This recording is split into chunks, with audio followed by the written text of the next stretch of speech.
வணக்கம். இந்த சேனலுக்கு தொடர்ந்து ஆதரவைத்துக் கொண்டிருக்கும் நல்ல உள்ளங்களுக்கு நன்றி. தொடர்ச்சியாக ஆதரவு கொடுங்க. மாவட்ட செயலாளர் நீக்கம், கட்சி பதவியை பறித்த விஜய் இது சொன்ன உடனே என்னங்க டிவிகேல கட்சி பதவியை பறிச்சாங்களா, யார் கட்சி பதவியை பறிச்சாங்க அப்படின்னு ஒரு இயல்பாகவே ஒரு எண்ணம் தோணும். ஏன்னா ஒரு புதுசாக ஆரம்பித்த கட்சி, இன்னொன்று இளைஞர்கள் நிறையா இருக்கக்கூடிய கட்சி, ஒரு கேம் சேஞ்சராக 2026 விஜய் இருக்க போகிறாருன்னு எல்லாருக்கும் தெரியும். அப்படிப்பட்ட ஒருவர் ஏன் ஒருவருடைய கட்சி பதவியை பறிக்கிறார்?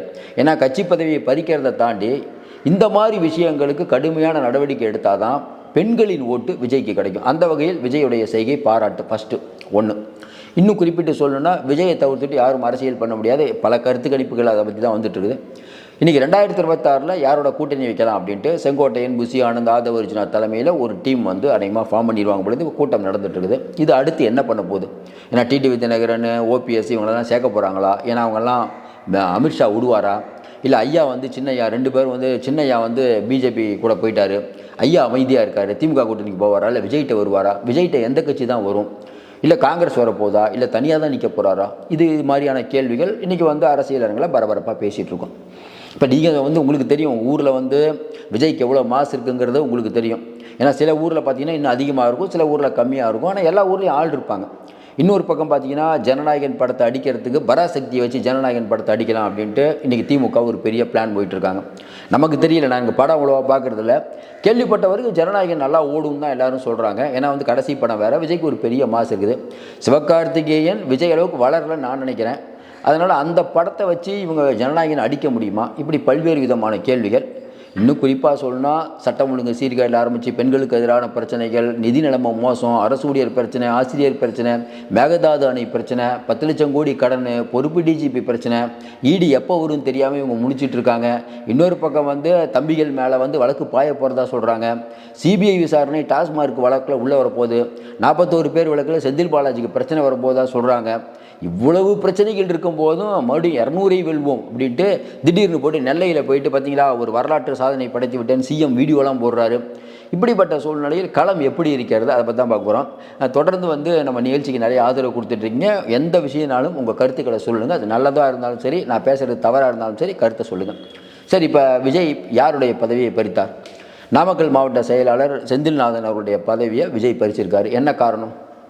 உங்களுக்கு தெரியும், சமூக ஊடகங்களில் அந்த ஒரு பெண் விஷயத்தில் பெரிய பிரச்சனையாகி இப்போ கட்சி விட்டு எடுத்திருக்காங்க.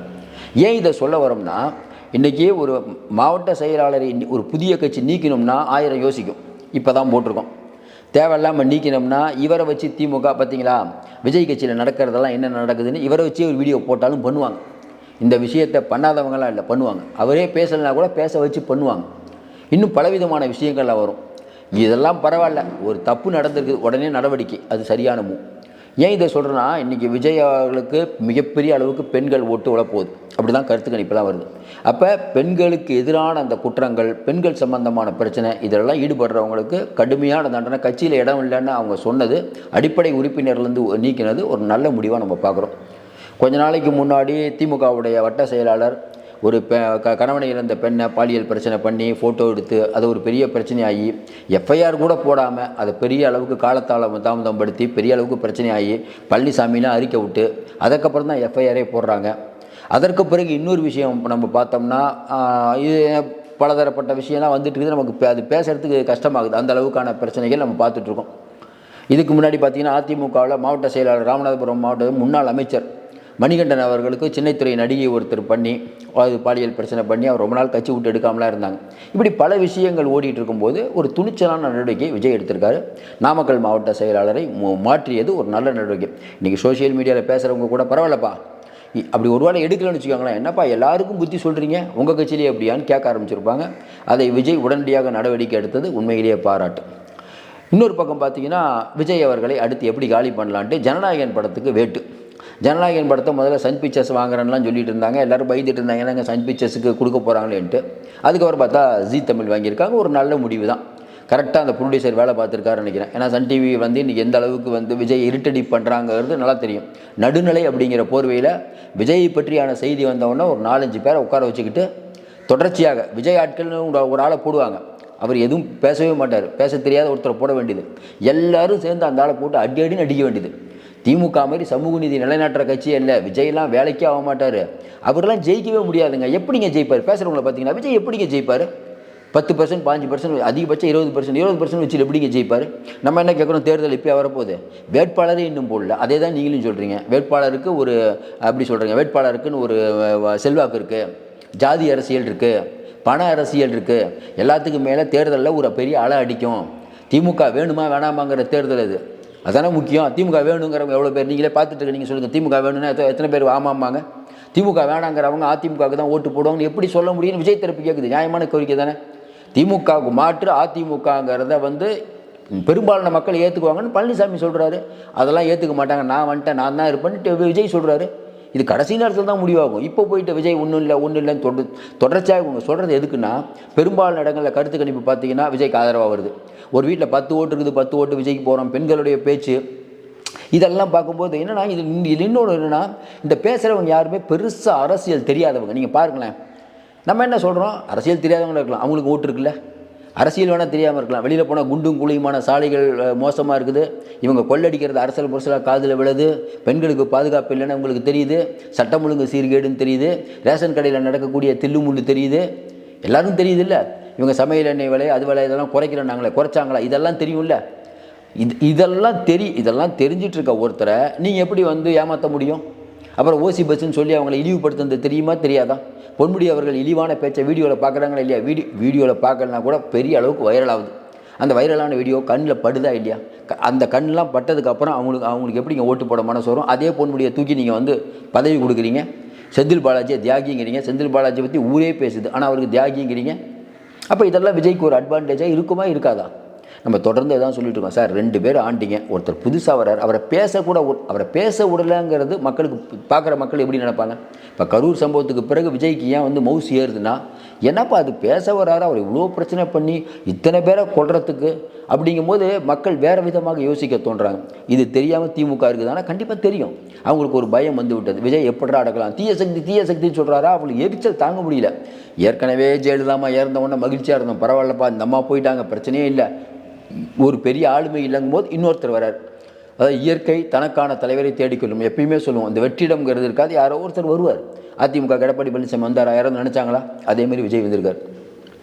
வெளியில் படிக்கும் பல பேர்கிட்ட நானும் பேசுகிறேன், இல்லைங்க விஜய்க்கு ஒரு பெரிய மாசு இருக்குது, அது தேர்தலில் ஓட்டு போடும்போது தான் தெரியும், இப்பயும் சொல்கிறோம்.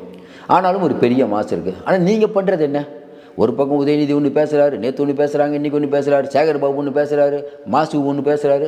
10 லட்சம் கோடி கடன் வச்சுட்டு தமிழ்நாட்டை பொற்கால ஆட்சி கொடுத்தங்கிறாங்க. எங்கே பொற்கால ஆட்சி கொடுத்தீங்க? 10 லட்சம் கோடிக்கு என்னங்க பண்ணினீங்கன்னா, நாங்கள் அதை பண்ணோம் இதை பண்ணோம். திடீர்னு பார்த்தீங்கன்னா நெல்லையில் போயிட்டு நீ பாருங்கள் இன்றைக்கி புதுசாக நாங்கள் ஓப்பன் பண்ண போகிறோம் அப்படின்ட்டு அதுக்கு ஒரு வீடியோ, முழுக்க வீடியோ, அப்பா வீடியோ, அல்வா வீடியோ. தமிழ்நாட்டை தலைகுனியை விட மாட்டோம். ஏதாவது கேட்டாங்கன்னா நமக்கே புரியல. 4 வருஷமாக தலை குனிஞ்சிருந்துச்சா? 4 வருஷமாக நிமித்தலை, ஏன்பா இப்போ எலெக்ஷன் வரும்போது தான் நிமித்துறீங்களா கேட்பாங்களா இல்லையா? ஏதாவது உங்களை பற்றி பேசினா சவுக்கு சங்கர் மாதிரி ஆட்களை தூக்கி போட வேண்டியது, அவர் மேலே குண்டாஸ் போடுறதுக்கு ஏற்பாடு பண்ண வேண்டியது, மக்களுடைய கவனத்தை திசை திருப்ப வேண்டியது. இந்த திசை திருப்பும் அரசியலை தான் திமுக பண்ணி கொண்டிருக்கிறது. மறுபடியும் சொல்கிறோம், விஜய் ஜெயிப்பார் தோப்பார் அப்படிங்கிறது தேர்தல் நேரத்தில் தான் முடியும் எல்லாருமே. ஆனாலும் அவர் பெரிய கேம் சேஞ்சராக இருப்பார்னு என்னுடைய கொள்கையில் நான் மாற்றமில்லை. உங்களுடைய கருத்தையும் சொல்லுங்கள். நீங்கள் சாதாரண மக்களுக்கு என்ன நினைக்கிறாங்க? என்னங்க செவிலியர்கள் போராட்டம் பண்ணிகிட்டு இருக்காங்க, அதை பற்றி எந்த சேனல்லையும் போடல. இல்லைங்க அதெல்லாம் போடக்கூடாதுன்னு மேலே உத்தரவு. இப்போ அரசு ஊழியர்கள் இல்லை, அரசு ஊழியர்களையும் அடக்கி பார்த்தாங்க, ஒன்றும் முடியல, அவங்க வேலையை காட்டிடுவாங்கன்னு சொல்லி 24ஆம் தேதி 22ஆம் தேதி அவங்களை கூப்பிட்டு பேசுகிறாங்க. தூய்மை பணியாளர்கள் அவங்க ஓட்டெலாம் கம்மி, அவங்கள விட்டுருங்க. செவிலியர்கள் அவங்க ஓட்டு கம்மி, அவங்கள விட்டுருங்க. அரசு ஊழியர்கள் ஓட்டு அதிகம், அவங்கள கூப்பிடுங்க. அப்போ பார்க்கக்கூடிய மக்கள் எல்லாருக்கும் ஒன்று தெரியுது, விவசாயிகள் யாருமே நிம்மதி இல்லாத ஒரு ஆட்சி நடந்து கொண்டிருக்கிறது. கேட்டால் இதான் பொற்கால ஆட்சி அப்படிங்கிறீங்க, கேட்டால் தமிழ்நாடு நிதி நிலைமையில் தள்ளாடி கொண்டிருக்கிறதுங்கிறீங்க. ஆனால் அமைச்சர்களுடைய நிதி நிலைமை ஒரு அளவுக்கு மீறி இருக்குது. தமிழ்நாடு ஏழை நாடு, பணம் இல்லாத நாடு. ஆனால் அமைச்சர்கள், மேல்மட்டத்தில் இருக்கவர்கள், தம்பிகள் கோடிக்கணக்கான சொத்து, சாதாரணமாக இல்லை. ஒருத்தர் வீட்டுக்கு ரைடு போனால் ஒவ்வொருத்தரும் 10,000 கோடி 20,000 கோடி தான். இங்கே 1 கோடியே என்னன்னு தெரியாது, தெருக்கோடி மட்டும்தான் தெரிஞ்சு கொண்டு எவ்வளோ பேர் இருக்காங்க, அவங்க வயிற்றில் அடிக்கிறாங்க. இதெல்லாம் மக்கள் பார்க்காமையா இருப்பாங்க? அப்போ விஜய்க்கான ஆதரவு எப்படி இவ்வளோ கூடுது? நீங்கள் செய்யும் தவறுனால் பரவாயில்லப்பா, யாராவது ஒருத்தர் புதுசாக வர மாட்டார்னு நினச்சாங்க. ஒரு சூப்பர் ஸ்டார் வரும்போது மக்கள் இயற்கையிலே ஒரு பக்கம் செய்கிறது இயற்கை தானே. அதை விட்டுட்டு அவங்களுக்கு அரசியல் தெரியல, இருந்துட்டு போட்டோம். உங்களை மாதிரி கொள்ளடிக்கக்கூடிய அரசியல் அவருக்கு தெரிலன்னு மக்கள் நினைக்கிறாங்க. சார், மக்களுக்கு ரொம்ப ஆழமாக வந்து அந்த அரசியலை கரைத்து குடிக்கணும், அதெல்லாம் மக்களுக்கு தேவையில்ல. மக்களுக்கு நல்லது பண்ணுறதா மக்கள் நினைக்கிறாங்க, அது மக்களுக்கு போதும். மக்கள் அதுதான் நினைக்கிறாங்க. யாரோ ஒருத்தர் பூசா வரட்டுமா, 2 பேரும் மோசம்னு மக்கள் நினைக்கிறாங்க. அதை விஜய் சரியாக பயன்படுத்தி கொண்டிருக்கிறார் இதுவரை நினைக்கிறோம். இனிமேல் போக போக போக விஜயோடைய அரசியல் எப்படி இருக்கும் என்று தெரியவில்லை.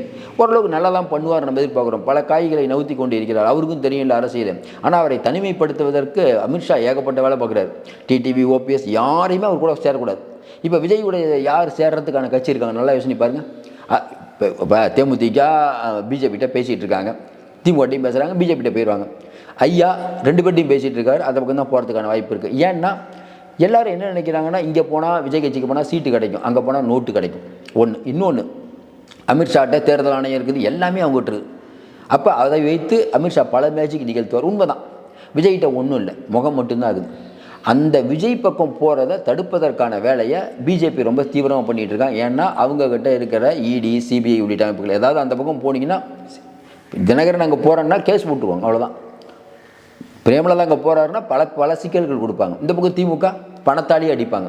இப்போ 2 பேர்ட்டையும் அதிகாரம் இருக்கும்போது இவர் விஜயால் அது திணறாரு. விஜய் திணறது எதுன காரணம், யாருமே அவர் கூட்டணிக்கு வரமாட்டுறாங்க.